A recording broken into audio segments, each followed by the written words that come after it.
చేసుడు కాదురా బిడ్డ. నేను కష్టపడి మీ కొరకు ఇల్లు కడుతున్నారా బిడ్డ. ఈ ఇంట్లో మీరు అంతా సంతోషంగా ఉండాలని ఇల్లు కడుతున్నా బిడ్డ. మీరు మంచిగా కష్టపడి నేను ఇల్లు కట్టినా, మీరు మంచిగా ఉండాలి. అన్నదమ్ములు కొట్లాడద్దురా. ఏమంటున్నారా బిడ్డ? నేను ఇగో చూడు ఎంత కష్టపడుతున్నారో మీ కొరకు. ఉసుక మోస్తున్నా, ఇటుక మోస్తున్నా. మీరు ప్రేమతోటి ఇంట్లో ఉండాలని ఇల్లు కడుతున్నా బిడ్డ.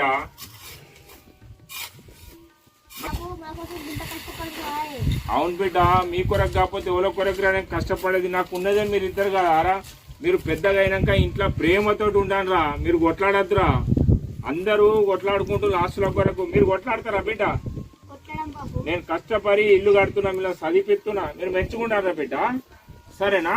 మంచిది.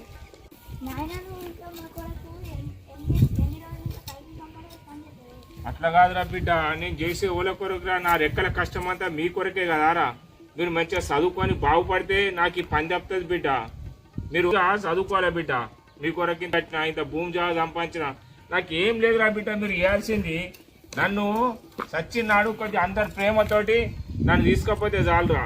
నా కాలు రెక్కలు సరిగా పని చేయకపోతే ఆ భగవంతుని దయ వల్ల నేను కష్టపడ్డందుకు మీరు నన్ను మంచిగా చూసుకుంటే చాలురా బిడ్డ. నాకు ఎవరినారా బిడ్డ? మీరు తప్ప బిడ్డ. కొద్దిగా నన్ను మంచిగా చూసుకుంటారా బిడ్డ. సాదాగా నన్ను మీ కొరకు ఇంత కష్టపడుతున్నా కదా బిడ్డ. ఎవరన్నా పడతారా? ఇంత కష్టం చూడు, నేను ఎంత కైకిలు గంబడి పడుతున్నాను. నాకు 3 కొడుకులు. ఇంత పొలం సంపాదించినా, ఇంత ఇల్లు సంపాదించినా, ఇక 3 కొడుకులను చాస్తున్నా. వీళ్ళు పెద్ద అయినాక నాకు తిండి పెడతారో లేదో కానీ ఇప్పుడైతే ప్రేమతోటి అవుతున్నారు. కానీ తర్వాత వాళ్ళు పెద్ద అయినాక కొట్టుకొని సత్తారో లేకపోతే పొలం భూమి కొరకు ఒకని కొడుకు కేసులు వేసుకొని తిరుగుతారో అర్థమైతలేదు. ఇట్లా ఊరంతా గిట్నే తయారైండ్లు. రాను రాను ఏమైద్దో ఏం కథనో అర్థమైతలేదు. కనీసం తల్లిదండ్రులను గౌరవించండి. వాళ్ళు సంపాదించిన ఆస్తిని అందరూ సమంగా పంచుకోండి.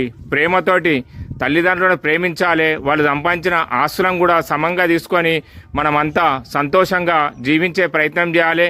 ఈ జీవితానికి ఇంతకన్నా గొప్ప ఏమున్నది ఇంకా?